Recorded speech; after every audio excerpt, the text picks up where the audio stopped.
ಹಾಗೂ ಉಡುಪಿ ಜಿಲ್ಲಾ ಘಟಕದ ಎಲ್ಲ ಪದಾಧಿಕಾರಿಗಳೇ, ಪುಷ್ಪಪ್ರಸಾದ್ ದಂಪತಿಗಳೇ, ಇವತ್ತಿನ ಕಾರ್ಯಕ್ರಮವನ್ನು ಯುವ ಮನಸ್ಸುಗಳ ಸಾಹಿತ್ಯದ ಕಾರ್ಯಕ್ರಮವನ್ನು ಉದ್ಘಾಟನೆ ಮಾಡಿ ಬಂದಿರೋ ಮೇಡಮ್ ಅವರೇ, ಇಲ್ಲಿ ನೆರೆದಿರುವ ಎಲ್ಲ ಕನ್ನಡದ ಮನಸ್ಸು,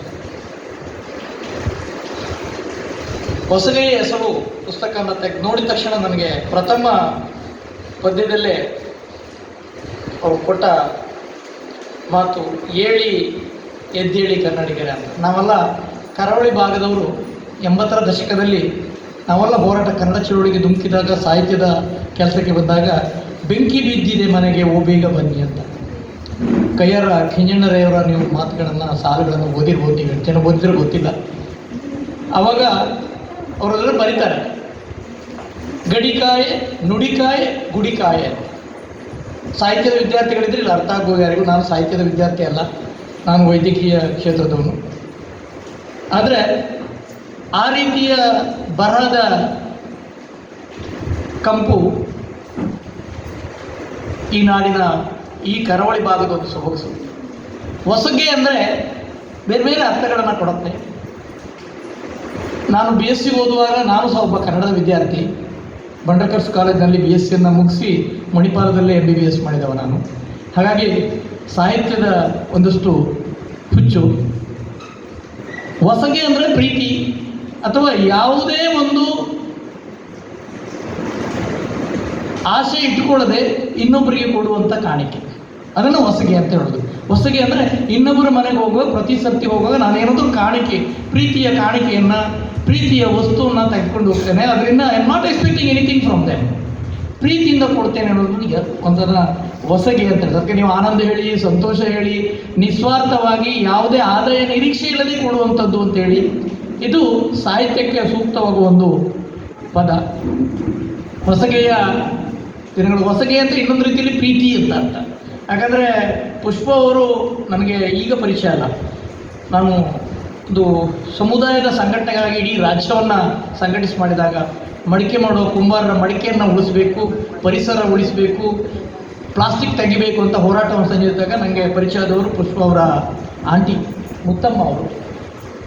ಈಗ ಮಡಿಕೇರಿಯಲ್ಲಿದ್ದಾರೆ ಅವರು. ಅವರ ಮೂಲಕ ನಾನು ಇಡೀ ಮಡಿಕೇರಿಯ, ಕುಶಾಲನಗರ, ಸಕಲೇಶ್ಪುರ ಆ ಕಡೆ ಎಲ್ಲ ಸಂಘಟನೆಗೆ ಹೋಗಿದ್ದೆ. ಆವಾಗ ನಂಗೆ ಪರಿಚಯದವರು. ಅವರು ಹೇಳಿದ್ದು, ನಮ್ಮ ಸಮುದಾಯದ ಒಂದು ಹುಡುಗಿ ಬರಿತಾಳೆ, ಒಳ್ಳೆ ಬರ ಶಕ್ತಿ ಇದೆ ಸರ್ ಅಂತ ನಂಗೆ ಅವತ್ತು ಪರಿಚಯ ಆದವರು. ನಂಗೆ ಅನಂತರ ಅವ್ರು ಇಲ್ಲಿ ಬಂದ ಮೇಲೆ ಗೊತ್ತಾಯಿತು ಇವ್ರು ಈ ಕಡೆ ಬಂದಿದ್ದಾರೆ ಅಂತ. ಉತ್ತಮವಾದ ಬರಹಕ್ಕೆ ಜಾತಿ, ನೀತಿ, ಧರ್ಮ, ಪ್ರೀತಿ ಯಾವುದೂ ಇರೋಲ್ಲ. There is no caste creed community ಅಂತ. ಅದು ನೀವು ಕಾರಂತರ ಬರಹಗಳನ್ನು ತೆಗೆದು ನೋಡಿ, ಕೈಯಾರ ಕಿಂಜಣ್ಣರು ನೋಡಿ, ಪಂಜೆ ಮಂಗೇಶ್ವರವ್ರು ನೋಡಿ, ಅಥವಾ ರಾಷ್ಟ್ರಕವಿ ಗೋವಿಂದ ಪೈಯವರ ಚಿಂತನೆಗಳನ್ನು ನೋಡಿ, ಅಡಿಗರ ಸಾಲುಗಳನ್ನು ನೋಡಿ, ನಮಗೆಲ್ಲ ಪ್ರೇರಣೆ. ಮುದ್ದಣ್ಣ ನೋಡಿ, ಇವರೆಲ್ಲ ಈ ಭಾಗದಲ್ಲಿ ಸಾಕಷ್ಟು ಬರೆದವರು. ನಾವೆಲ್ಲ ಬಂಡರ್ಕರ್ಸ್ ಕಾಲೇಜಲ್ಲಿ ಓದಬೇಕಾದ್ರೆ ಇಷ್ಟು ಸಾಹಿತ್ಯದ ಚಿಂತನೆಗಳಿರಲಿಲ್ಲ, ಇಷ್ಟು ಪುಸ್ತಕಗಳು ಬರ್ತಿರಲಿಲ್ಲ. ಅಲ್ಲಿ ಒಂದು, ಈಗ ಉಂಟೋ ಇಲ್ಲೋ ನಂಗೆ ಗೊತ್ತಿಲ್ಲ, ವಾಲ್ ಮ್ಯಾಗ್ಝಿನ್ ಇತ್ತು, ದರ್ಶನ ಅಂತ. ಬಂಡರ್ಕರ್ಸಿನ ಕುಂದಾಪುರ ಕಡೆಯಿಂದ ಬಂದವರಿಗೆ ಗೊತ್ತಿರ್ಬೋದು, ದರ್ಶನ ಅಂತ ಇತ್ತು. ಅದನ್ನು ನಾವು ಆರಂಭ ಮಾಡಿದವರೇ ನಾವು. ಆವಾಗ ಆಗಿನ ಕಾಲದಲ್ಲಿ ದರ್ಶನ ಅನ್ನುವ ಪತ್ರಿಕೆಯನ್ನು ಸ್ಟಾರ್ಟ್ ಮಾಡಬೇಕಾದ್ರೆ ಶಂಕರ್ ಕೊಟ್ಟಾರಿ, ನಾನು, ಶೇಖರ್ ಅಜಿಕಾರ್ ಇವಾಗಲೂ ಇದ್ದಾರೆ ಸಾಹಿತ್ಯ ಕ್ಷೇತ್ರದಲ್ಲಿ. ನಾವು ಆರಂಭ ಮಾಡಿದ ದಿನಗಳು ಅವತ್ತು ದರ್ಶನವನ್ನು. AV ನಾವ್ಡ್ರು, ಮಂಜುನಾಥ್ TR ಮಂಜ, ಸೋಮಯಾಜಿ ಸರ್, ಇಂಥ ಮಾನ್ಯ ಚಿಂತಕರುಗಳೆಲ್ಲ ಸೇರಿ ಮಾಡಿದ ಆ ದರ್ಶನ ಇವತ್ತು ದೊಡ್ಡ ಮಟ್ಟದಲ್ಲಿ ಬೆಳೆದಿದೆ. ಅವತ್ತೇ ಹುಟ್ಕೊಂಡ ಕುಂದಪ್ರಭಾ ಪತ್ರಿಕೆ ಇವತ್ತು ದೊಡ್ಡ ಪತ್ರಿಕೆಯಾಗಿ ಬೆಳೆದಿದೆ. ನಾವೆಲ್ಲಾದ್ರೂ ಹಿಡ್ಕೊಂಡು ಬೀದಿಯಲ್ಲಿ ಮಾರಾಟಕ್ಕೆ ಹೋಗ್ತಿದ್ವಿ ಕುಂದಾಪುರದಲ್ಲಿರುವಾಗ. ಅಂಥ ಪರಿಸರದಲ್ಲಿ ಒಂದು ಉತ್ತಮ, ಕಳೆದ 25 ವರ್ಷದಿಂದ ನಮ್ಮ ಪುಟ್ಟಣ್ಣ ಕುಲಾಲ್ ಪ್ರತಿಷ್ಠಾನವು ಇದೇ ರೀತಿ ಸಾಹಿತ್ಯಗೋಷ್ಠಿ ಮಾಡ್ತದೆ. ನಾವು ಈ ಕಡೆ ಅದನ್ನು ಮಂಗಳೂರು ಶಿಫ್ಟ್ ಮಾಡಿದ್ದೇವೆ. 25 ವರ್ಷದ ಹಿಂದೆ ಅದು ಕುಂದಾಪುರದಲ್ಲಿ ಆರಂಭವಾಗಿತ್ತು. ಮುಂಗಾರಿನ ಸಾಹಿತ್ಯ ಸಮ್ಮೇಳನ ಮಾಡ್ತಿದ್ವಿ ನಾವು. ಸಾಕಷ್ಟು ಜನ ಆರ್ಜೆಗಳು, ಈಗ ಇರುವ ಒಂದು 100-150 ಜನ ದೊಡ್ಡ ಕವಿಗಳನ್ನು ನಾವು ಗುರುತಿಸಿದ್ವಿ, ಹುಡುಗರನ್ನು ಗುರುತಿಸಿ ಈಗ ದೊಡ್ಡ ಮಟ್ಟದ ಕವಿಗಳಾಗಿದ್ದಾರೆ. ನಂಗೆ ಖುಷಿ ಆಗ್ತಾಯಿದೆ. ಪುಷ್ಪ ಪ್ರಸಾದ್ ಅವರು ಸರ್ ಇದನ್ನು ಬಿಡುಗಡೆ ಮಾಡಿ ಅಂತ ಕೇಳ್ಕೊಂಡಿದ್ದಕ್ಕೆ. ನನಗೂ ಸ್ವಲ್ಪ ಕನ್ನಡದ ಹುಚ್ಚಿದೆ. ಪ್ರಪ್ರಥಮವಾಗಿ ಕರ್ನಾಟಕದಲ್ಲಿರೋ ಸುಮಾರು 1.5 ಲಕ್ಷ ವೈದ್ಯರುಗಳನ್ನೆಲ್ಲ ಒಟ್ಟು ಸೇರಿಸಿ ಒಂದು ಕನ್ನಡ ವೈದ್ಯ ಬರಹಗಳ ಬಳಗವನ್ನು ಮಾಡಿದ್ವಿ. ನಾನು ಅದರ ಸ್ಥಾಪಕ ಅಧ್ಯಕ್ಷ ಆಗಿದ್ದೆ. ಕಳೆದ ಸಾರಿ ಒಂದು 10-20 ಪುಸ್ತಕಗಳನ್ನು ನಾವು ಮಾಡಿದ್ವಿ. ಕಳೆದ ಸಾರಿ ಒಂದು ಪುಸ್ತಕ ಬಂದಿತ್ತು, ಸಿರಿಂಜ್ ಹಿಡಿಯುವ ಕೈ ಪೆನ್ನು ಹಿಡಿದಾಗ ಅಂತ. ಅದು ಪುಸ್ತಕ ಇವಾಗಲೇ 6 ತಿಂಗಳು 7 ತಿಂಗಳಲ್ಲಿ 3 ಸರಿ ಮುದ್ರಣ ಆಗಿದೆ. ಅಷ್ಟು ಪಾಪ್ಯುಲರ್ ಆಗಿದೆ ಆ ಪುಸ್ತಕ. ಅಂಥ ಪುಸ್ತಕಗಳನ್ನು ಕೊಡಬೇಕಾದ್ರೆ ಸಾಹಿತ್ಯದ ಮನಸ್ಸು ಬೇಕು. ಸಾಹಿತ್ಯ ಹೇಳಿ ಕೇಳಿ ಇನ್ನೂ ಯಾರೊಬ್ಬರ ಮನೆಯಲ್ಲಿ ಅರ್ಜಿ ಹಾಕಿ ಹುಟ್ಟುವಂಥದ್ದಲ್ಲ. ಅದು ಎಲ್ಲಿ ಹುಟ್ಟಬಹುದು, ಯಾರ ಮನೆಯಲ್ಲಿ ಹುಟ್ಟಬಹುದು. ಚಿಂತನೆಗೆ, ಸಾಹಿತ್ಯಕ್ಕೆ ಅದು ಬೇಕು ಇದು ಬೇಕಂತ ಇಲ್ಲ. ಹಿಂದೊಮ್ಮೆ ಇತ್ತು, ಸಂಸ್ಕೃತ ಕಲಿತವರು, ಪಾಂಡಿತ್ಯ ಇದ್ದವರು, ಕನ್ನಡ ಓದಿದವರು ಮಾತ್ರ ಬರಿಬೇಕು ಅಂತ. ಇಲ್ಲ, ತುಡಿತ ಇದ್ದವರು ಮೈ ಮನಗಳಲ್ಲಿ ಆ ಬಗ್ಗೆ ಭಾವನೆಗಳನ್ನು ಶೇಖರಿಸಿ ಸಂಗ್ರಹಿಸಿ ಯಾರು ಜನಕ್ಕೆ ಮುಟ್ಟುತ್ತಾರೋ ಅವರು ಬರಿಬಹುದು. ಪ್ರಾಸ ಇರಲೇಬೇಕಂತೇನಿಲ್ಲ. ಪ್ರಾಸ ಇಲ್ಲದೆ ಬರೆಯದಿದ್ದ ಅದೆಷ್ಟೋ ಕವಿತೆಗಳು, ಅದೆಷ್ಟೋ ಚುಟುಕುಗಳು ಜನರನ್ನು ಮುಟ್ಟಿದ್ದಾವೆ. ನೀವು ದಾಸ ಸಾಹಿತ್ಯಗಳನ್ನು ತಗೊಳ್ಳಿ, ಅದಕ್ಕೆ ಪ್ರಾಸ ಇಲ್ಲ. ನೀವು ವಚನಗಳನ್ನು ತಗೊಳ್ಳಿ, ಅದಕ್ಕೆ ಪ್ರಾಸ ಇಲ್ಲ. ಅದರಲ್ಲಿಗೆ ವ್ಯಾಕರಣ ಇಲ್ಲ. ಅದರಲ್ಲಿ ರೂಪಕ ಅಥವಾ ಉಪಮ ಇನ್ಯಾವುದೇ ಅಲಂಕಾರಗಳಿಲ್ಲ. ಅಲಂಕಾರಗಳಿದ್ದೇ ಬರಿಬೇಕಂತಿಲ್ಲ.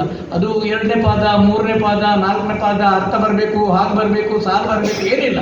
ನಿಮಗೆ ಏನು ಹೇಳಬೇಕು ಅನ್ನಿಸ್ತದೆ ಸಮುದಾಯಕ್ಕೆ ಹೇಳಬೇಕು. ಹಾಗಾಗಿ ದಾಸ ಸಾಹಿತ್ಯ ಮತ್ತು ಭಜನೆ ಸಮುದಾಯಕ್ಕೆ ಹತ್ತಿರ ಆಗುತ್ತೆ. ಭಜನೆ ಜನರಿಗೆ ಮುಟ್ಟಿದ್ದು ಕಾರಣ ಅದೇ. ಹಾಗಾಗಿ ಕವಿತೆಗಳನ್ನು ಬರೆಯುವವರು ನನಗದು ಪ್ರಾಸ ಬಂದಿಲ್ಲ, ಹಾಗೆ ಬಂದಿಲ್ಲ. ಪ್ರಾಸಕ್ಕೆ ಹಿಂದೆ ಹೋದರೆ ಕವಿತೆಯ ರಸ ಹೋಗುತ್ತೆ, ಕವಿತೆಯ ತ್ರಾಣ ಹೋಗುತ್ತೆ, ಕವಿತೆ ಬಡಕಲಾಗತ್ತೆ. ಚಂದಕ್ಕೆ ಒಪ್ಪೋರಣ ಆಗಿರುತ್ತೆ, ಚಂದದ ಪೋಷಕ ಹಾಕ್ಕೊಡ್ತೀರಿ, ಒಳಗಡೆ ಆ ಕತು ಶಕ್ತಿ ಇರೋಲ್ಲ, ಒಳಗಡೆ ಆ ತ್ರಾಣ ಇರೋದಿಲ್ಲ, ನಿತ್ರಾಣವಾಗಿ ಬಸಡಿದು ಹೋಗುತ್ತೆ. ಹಾಗೆ ನಾನು ಎಷ್ಟೋ ಜನ ಯುವ ಕವಿಗಳಿಗೆ ನಾನು ಕಾರ್ಯಾಗಾರಕ್ಕೆ ಹೋಗ್ತೇನೆ, ಯುವ ಕವಿಗಳಿಗೆ ಬರೆಯೋದ್ರ ಬಗ್ಗೆ ವಿಮರ್ಶೆ ಮಾಡ್ತೇನೆ. ಈಗ ನಾನು ಸ್ವಲ್ಪ ಬರೆಯೋದು ನಿಲ್ಲಿಸಿದ್ದೇನೆ. ನಾನು ಮನು ಮಂಗಳೂರು ಅಂತ ಹೆಸರಲ್ಲಿ ಬರಿತೇನೆ, ಇದೆಲ್ಲ ಮದ್ದಲ್ಲ ಕಷಾಯ ಹೆಸರಲ್ಲಿ ಬರಿತೇನೆ, ಚುಚ್ಚುಮದ್ದು ಹೆಸರಲ್ಲಿ ಬರಿತೇನೆ. ಇಲ್ಲಿ ನನ್ನ ಹೆಸರಲ್ಲಿ ನಾನು ಬರೆಯೋಲ್ಲ, ಸ್ವಲ್ಪ ಹೀಗಾಗಿ ಆವಾಗ ಬರಿತಾ ಇರ್ತೇನೆ ನಾನು.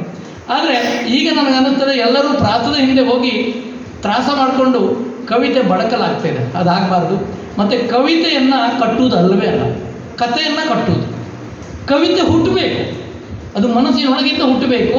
ಎಷ್ಟೋ ಜನ ಇಲ್ಲಲ್ಲ, ಕವಿತೆ ಕಟ್ಟುದು, ಕವಿತೆ ಕುಳಿದು ಬರೆಯೋದು ಇಲ್ಲ. ಕವಿತೆ ನೀವು ಕುಳಿತುಕೊಂಡು ಒತ್ತಾಯವಾಗಿ ಕವಿತೆಯನ್ನು ಬರೀಲಿಕ್ಕೆ ಆಗಲ್ಲ. ನೀವು ನದಿ ಬುಡಕ್ಕೆ ಹೋಗಿ, ಯಾಕಂದರೆ ಪ್ರಸಾದ್ ಅವರು, ಪುಷ್ಪಪ್ರಸಾದ್ ಅವರು ಮಲೆನಾಡಿನವರು, ಮಡಿಕೇರಿಯವರು. ಅವರಿಗೆ ಬೆಟ್ಟ ಗುಡ್ಡ, ಪ್ರೀತಿ, ಸೊಗಡು, ಪರಿಸರ, ಪ್ರಕೃತಿ ಇದನ್ನೆಲ್ಲ ಅವರಲ್ಲಿರುವ ಎಲ್ಲ ಕವಿತೆಗಳನ್ನು ನೋಡ್ತೇವೆ. ಯಾಕಂದರೆ ಇನ್ಸ್ಪೈರ್ಡ್ ಬೈ ಎನ್ವೈರ್ಮೆಂಟ್, ಪ್ರಕೃತಿಯೇ. ನಾವೆಲ್ಲ ಕುಂದಾಪುರದಲ್ಲಿ ಚರ್ಚ್ ರೋಡಲ್ಲಿ ಓದ್ತಾ ಇರಬೇಕಾದ್ರೆ ನಕತ್ತಾರ ಟೈಪ್ ಫ್ಯಾಕ್ಟ್ರಿ ಆಚೆ ಕಡೆ ಸಮುದ್ರ ಇತ್ತು. ಆ ಸಮುದ್ರದ ಬುಡದಲ್ಲಿ ಕುಳಿತುಕೊಂಡು ನಮ್ಮ ಫ್ರೆಂಡ್ಸ್ ಎಲ್ಲ ಬರೀತಿದ್ವಿ. ಈಗೆಲ್ಲ ಬರೆಯೋರೆಲ್ಲ ಈಗ UK US ಅಲ್ಲಿ ಇದ್ದಾರೆ. ಎಷ್ಟೋ ಜನ ತಿಳ್ಕೊಂಡಿದ್ದಾರೆ ಬರೆಯೋರೆಲ್ಲ ಕನ್ನಡ ಮಾಡಬೇಕು ಅಂತ. ಇಲ್ಲ, PUC ಯಲ್ಲಿ ಸೈನ್ಸ್ ಓದಿ ಇದು ಹೈಯೆಸ್ಟ್ ಜನರುಗಳು ಕವಿಗಳು, ಬರಹಗಾರರು, ಸಂಗೀತಗಾರರು ಇರ್ತಾರೆ. ಅವರೆಲ್ಲ ಇಂಜಿನಿಯರ್ ಮೆಡಿಕಲ್ ಮಾಡಿಕೊಂಡು ಅವರ ಬರ ಕಮರಿ ಹೋಗಿರುತ್ತೆ. ಈಗ ಅವರು ಬರೀಲಿಕ್ಕೆ ಶುರು ಮಾಡಿದ್ದಾರೆ. ನನ್ನ ಫ್ರೆಂಡ್ಸ್ ಸಾಕಷ್ಟು ಜನ UK US ಆಸ್ಟ್ರೇಲಿಯಾಗಳಿದ್ದಾರೆ, NRI ಡಾಕ್ಟರ್ಸ್ಗಳಿದ್ದಾರೆ. ಅವರೆಲ್ಲ ಈಗ ಬರೀಲಿಕ್ಕೆ ಶುರು ಮಾಡಿದ್ದಾರೆ, ಎಸ್ ನಮ್ಮ ಕನ್ನಡ ನಮ್ಮದು ಅಂತ. ಹಾಗಾಗಿ ನಾವು ತಿಳ್ಕೊಳ್ತೇವೆ ನಾವು ಮಾತ್ರ ಅತಿರಥ ಮಾರತರು, ನಮ್ಮ ಮಾತ್ರ ವಿಷಯ ಗೊತ್ತಿರೋದು, PhD ಮಾಡಿದವರು, ಪ್ರೊಫೆಸರ್ಸ್ಗಳು, AC ಕ್ಯಾಬಿನಲ್ಲಿ ಇರೋರೇ ಕನ್ನಡ ಬರಿಬೇಕು, ಕನ್ನಡ ವಿಮರ್ಶೆ ಮಾಡಬೇಕು. ಸುಳ್ಳು, ಖಂಡಿತ ಸುಳ್ಳು. ನಾನು ಕನ್ನಡ ಹೋರಾಟದಲ್ಲಿ ಸುಮಾರು 25-30 ವರ್ಷಗಳಿಂದ ತೊಡಗಿಸಿಕೊಂಡವ. ಕಾಸರಗೋಡು ಚಲೋ ಅಂತ ಹೋರಾಟ ಮಾಡಿ ತಲೆಯೆಲ್ಲ ಹೊಡ್ಕೊಂಡವ್ರು ನಾವು. ಕೈಯಾರ ಕೆಂಜಣ್ಣರಯ್ಯವರದ ಹೆಸರಾಗಬೇಕಂತ ಮಂಗಳೂರು ಸರ್ಕಲಲ್ಲಿ ರಯ್ಯವರದ್ದು ಮೊನ್ನೆ ಹುಟ್ಟುಹಬ್ಬದ ಕೈಯಾರ ಕೆಂಜಣ್ಣರು ಮತ್ತು ನಮ್ಮ ಬೈಯವರದ್ದು ಸರ್ಕಲ್ ಸಹ ಮಾಡಿದ್ರೆ ನಾವು ಸಾಕಷ್ಟು ಪೆಡ್ತಿದ್ದೇವೆ, ಸಾಕಷ್ಟು ಕೇಸುಗಳನ್ನು ಹಾಕ್ಕೊಂಡಿದ್ದೇವೆ. ಆದರೆ AC ರೂಮ್ಗಳಲ್ಲಿ ಕೂತ್ಕೊಂಡಿರೋ ಪ್ರೊಫೆಸರ್ಸ್ಗಳು ತಿಳ್ಕೊಳ್ತಾರೆ ನಾವು ಮಾಡಿದರೆ ಮಾತ್ರ ಸಾಹಿತ್ಯ. ಇನ್ಯಾರೋ 10ನೇ ಕ್ಲಾಸು PUC ಓದಿದವರು, ಇನ್ಯಾರೋ ಗಾರಿ ಕೆಲಸ ಮಾಡುವವನು, ಇನ್ಯಾರೋ ಕ್ಲರ್ಕು, ಕಾರ್ಕುನರು ಅವರೆಲ್ಲ ಬರೆದಿರೋ ಸಾಹಿತ್ಯ ಅಲ್ಲ. ಅವ್ರಿಗೇನು ಗೊತ್ತು ಅಂತ. ಸಾಹಿತ್ಯ ಅನ್ನೋದು ನಮ್ಮ ಅಹಂಕಾರದ ಪ್ರದರ್ಶನ ಅಲ್ಲ. ಸಾಹಿತ್ಯ ಅನ್ನೋದು ಮನದೊಳಗಿನ ನಮ್ಮ ತುಡಿತವನ್ನು, ಮಿಡಿತವನ್ನು ಸಮುದಾಯದ ಜೊತೆಗೆ ಹಂಚಿಕೊಳ್ಳೋದು, ಇನ್ನೊಬ್ಬರ ಮನಸ್ಸಿಗೆ ಆಕರ್ಷಣೆ ಆಗಿ, ಪ್ರೀತಿಯಾಗಿ ಅವರ ನಡುವೆ ಒಂದು ಬಾಂಧವ್ಯವನ್ನು ಬೆಸೆಯುವ ಕೆಲಸ ಸಾಹಿತ್ಯ. ಸಾಹಿತ್ಯದ ಒಂದು ಕೆಲಸ ಮುಂಗಾರಿನ ಈ ಪರಿಸರದ ಈ ಸಮಯದಲ್ಲಿ ನೀವು ಮಾಡ್ತಾ ಇದ್ದೀರಿ. ನನಗೆ ತುಂಬ ಖುಷಿಯಾಗಿದೆ. ಪುಷ್ಪಪ್ರಸಾದ್ ಅವರು ನನಗೆ ಅವರ ಬರಹಗಾರರ ಬಳಗದ ಮೂಲಕ ನನಗೊಂದು ವೈದ್ಯ ಬ್ರಹ್ಮ ಪ್ರಶಸ್ತಿ ನನ್ನನ್ನು ಆಯ್ಕೆ ಮಾಡಿದಾಗ ನನಗೆ ಗೊತ್ತಿರಲಿಲ್ಲ. ಯಾಕಂದರೆ ನನಗೆ ಆವಾಗಲೇ BC ರಾಯ್ ಪ್ರಶಸ್ತಿ, ದೇವರಾಜ ಅರಸು ಪ್ರಶಸ್ತಿಗಳಿಗೆಲ್ಲ ನಮ್ಮ ಹೆಸರು ನಾಮ ಆಗಿತ್ತು. ರಾಜ್ಯೋತ್ಸವ ಪ್ರಶಸ್ತಿ, ರಾಜ್ಯ ಪ್ರಶಸ್ತಿಗಳೆಲ್ಲ ಬಂದಿತ್ತು. ಆದರೆ ಬರಹಗಾರರ ಬಳಗ, ಅದು ಹೂವಿನ ಹಡಗಲಿ ಅಂದರೆ ನಮಗೆ ಆ ಪ್ಲೇಸ್ ಬಗ್ಗೆ ತುಂಬ ಖುಷಿ ಇದೆ. ಒಬ್ಬ ಧೀಮಂತ ಪೊಲಿಟಿಷಿಯನ್ ಹಸ್ ಕಮ್ ಫ್ರಮ್ ಹೂವಿನ ಹಡಗಲಿ, ನಿಮ್ಗೆ ಗೊತ್ತಿರ್ಬೋದು. ಅಲ್ಲಿಂದ ಒಬ್ಬರು ಒಳ್ಳೆ ಪೊಲಿಟಿಷಿಯನ್ ಬಂದಿದ್ದರು ಹೂವಿನ ಹಡಗಲಿಂದ, ಸಾಹಿತ್ಯದ ತುಡಿತಾ ಇರುವ ಒಬ್ಬರು ಪೊಲಿಟಿಷಿಯನ್. ಹಾಗಾಗಿ ಇವತ್ತು ನನಗೆ ಇಲ್ಲಿ ಕರೆದಿದ್ರಿ. ಇದು ನನ್ನ ತವರು ಜಿಲ್ಲೆ. ನಾನು ಮಂಗಳೂರಿಗೆ ಹೋಗುವ ಮೊದಲು ಇದು ಅನ್ಡಿವೈಡೆಡ್ ಸೌತ್ ಕೆನರಾ, ಒಡೆದು ಹೋಗಿರಲಿಲ್ಲ. ಉಡುಪಿ ನಮಗೆ ತವರು ಜಿಲ್ಲೆ. ಇವತ್ತು ನಮಗೆ ಮತ್ತು ಪುನಃ ನಮ್ಮ ಊರಿಗೆ ಬರಲಿಕ್ಕೆ, ಅದು ಮಳೆಗಾಲದ ಮುಂಗಾರಿನ ಸಮಯದಲ್ಲಿ ಬರಲಿಕ್ಕೆ ನಾನು ಇಲ್ಲಿ ಕರ್ಕೊಂಡು ಬಂದಿದ್ದಕ್ಕೆ ನಿಮಗೆಲ್ಲರಿಗೂ ನಾನು ಆಭಾರಿಯಾಗಿದ್ದೇನೆ. ಸಾಹಿತ್ಯ, ನಾವೆಲ್ಲ ವೈದ್ಯರುಗಳು, ನಾವು ಮೆಡಿಸಿನನ್ನು ಶುಗರ್ ಕೋಟೆಡ್ ಟ್ಯಾಬ್ಲೆಟ್ಸ್ಗಳನ್ನು ಕೊಡ್ತೇವೆ.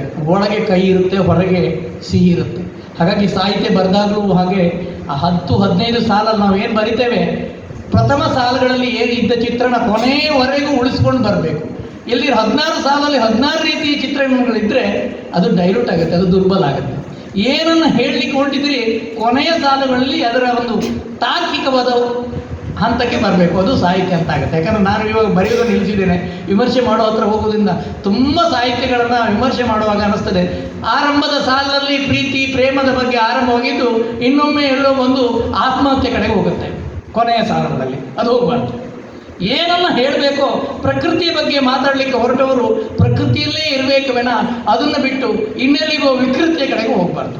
ಆ ಸಾಲುಗಳಲ್ಲಿ ಏನು ಹೇಳಬೇಕಂತೀರ ನೀವು, 10 ಸಾಲುಗಳಲ್ಲಿ ಏನು ಅದು ಸ್ಪಷ್ಟವಾಗಿ ನಿಮ್ಮ ಮನಸ್ಸಲ್ಲಿರಬೇಕು.